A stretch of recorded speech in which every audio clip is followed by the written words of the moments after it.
بسم الله الرحمن الرحيم. السلام عليكم ورحمة الله وبركاته.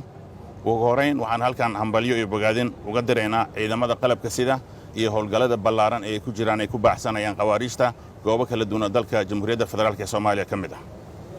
Maanta oo ay taariikhdu tahay 6 bisha Maarso sanadka 2025 shirka golaha wasiirada xukuumadda federaalka ee Soomaaliya waxaa ka soo baxay go'aano culus oo aan jecelnahay in dhammaan muwaadiniinta Soomaaliyeed ay dhagaha u furaan kuwaas oo inta badan ka ratimi doonaan tallaabooyin sharci iyo ciqaabo kala duwan. sida sharciyada iyo xeerarkii hore u maray golaha wasiirada ku xusan waxaa muwaadiniinta marka la xusuusinaya inay mamnuuc tahay in si qaldan loo isticmaalo ama been abuur laga sameeyo si toos ah ama si dadban iyadoo la isticmaalayo warbaahinta kala duwan ee baraha bulshada ay ka mid yihiin qofkii lagu helana la tigsan doono tallaabooyinka sharciga waafaqsan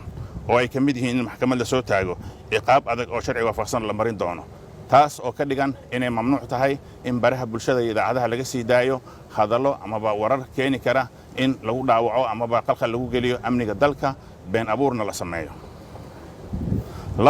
waxaa taa la mid ah muwaadinkii u oggolaada gurigiisa rugtiisa ganacsi iyo gaadiidkiisa in lagu fulin doono oo lagu fuliyo faldambiyeed amniga wax u dhimaya waxay ka dhigan tahay adigoo si buuxda uga qayb qaatay falal argagixisannimo oo wax u dhimaya nabadgelyada qaranka sida ku xusan xeerka ka hortagga iyo la dagaalanka argagixisada waxaa falalkan ka ratibmaya ciqaab adag oo waafaqsan sharciga iyo xukuno adag oo la mid ah kuwa lagu qaado argagixisada iyadoo tallaabooyinka ilaamaha amnigu qaadi doonaan ay ka mid yihiin la wareegista iyo qaramaynta hantida lagu geystay falalkaasi argagixisannimo.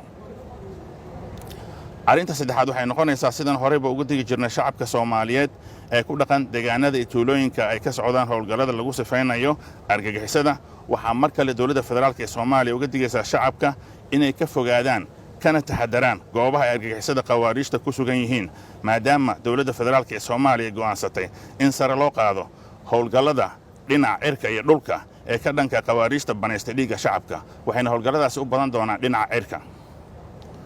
ugu dambayn amniga garoonka waxaa la go'aamiyey inaan wax hub ah iyo gaadiid dagaal la geli karin xeyndaabka garoonka diyaaradaha aadan cadde ee magaalada Muqdisho. faahfaahin sida qodobkan loo fulinayo waxaa dhawaan soo saari doona laamaha amniga. ugu dambayna